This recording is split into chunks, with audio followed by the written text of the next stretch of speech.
how to log in Discord on app.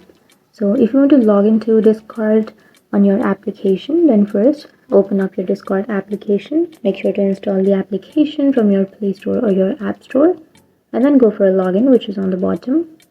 And here you need to enter your email or your phone number on the first blank, and after that you need to enter your password on the next blank. But if you don't remember your password, then you can go for forgot your password and you can reset or recover your password. But if you remember, then enter your password, tap on login, and once you tap on login, it will log you into your account.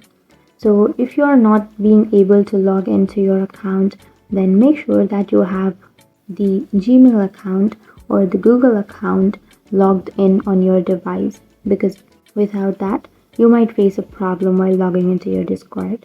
So that's it. That's how you log into your Discord account on your application. And if you have any questions, feel free to comment below. Thanks for watching.